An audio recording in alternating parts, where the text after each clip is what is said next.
Satu kesalahan ini bisa bikin kamu gagal seleksi SKB CPNS Kemenkumham pada tahun 2024.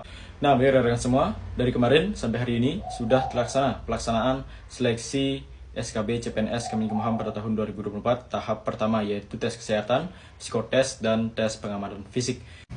Nah, rekan semua, ini merupakan tes kesehatan, pengamanan fisik, dan psikotes. Yang di atasnya ini khusus SLTA, yang dimana rekan nanti pada saat tes itu akan diperiksa kesehatan, yaitu tinggi badan, kemudian tekanan darah, pemeriksaan tato, TBC, HIV, rektal, toser, atau anisorong. Nah, jika ada beberapa tes tersebut tidak memenuhi, maka rekan akan gugur di tes kesehatan, seperti itu. Kemudian untuk non SLTA itu akan diperiksa tekanan darah, TBC, dan HIV. Berarti itu saja. Nah, untuk tinggi badan, banyak peserta yang telah gagal karena tidak sesuai dengan tinggi badan yang telah diterapkan. Makanya banyak peserta yang gagal pada saat tes kesehatan ini, khususnya untuk formasi SLTA. Kemudian psikotes. Nah, psikotes, kebanyakan peserta itu berpikir bahwasanya psikotes apakah seperti TNI Polri. Itu tidak, ya rekan semua, karena psikotes itu dalam bentuk CAT.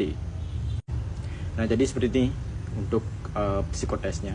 Itu dibagi menjadi 3 subtes, yaitu subtes pertama mirip dengan TIU, 50 soal. Kemudian ada soal analogi, kata, pecahan, figural 2, figural cerminan, simbolisme, deret angka, cukup banyak seperti itu. Kemudian subtes kedua terdapat 225 soal. Ini diberikan pilihan untuk memilih pernyataan yang paling sesuai dengan kepribadian.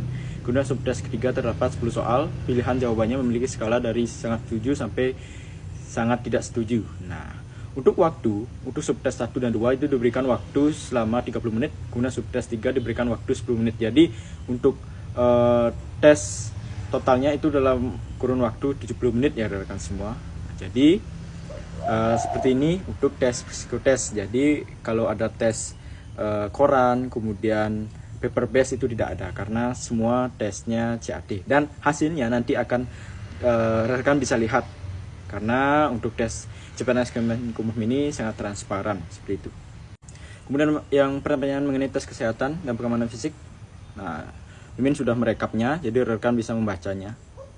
Karena untuk tes kesehatan biasanya itu diutamakan tinggi badan, ya rekan, untuk formasi SLTA. Yang penting rekan sehat dan sebagainya, tidak mengganggu nanti pada saat tes itu rekan pasti lolos tes kesehatan. Yang penting tinggi badan sudah sesuai, itu yang paling utama. Kalau kita mengacu pada rekrutmen tahun-tahun sebelumnya. Nah, rekan semua, seperti ini alur SKB CPNS Kemenkumham.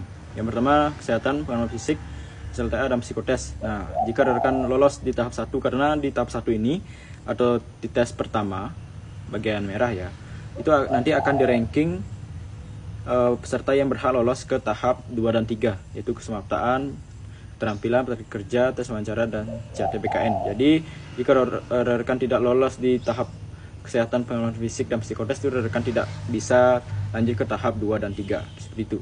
Jadi tetap semangat, jaga kesehatan, semoga rekan lolos sampai tahap akhir. Jadi semoga bisa membantu. Segala pertanyaan tulis saja di kolom komentar.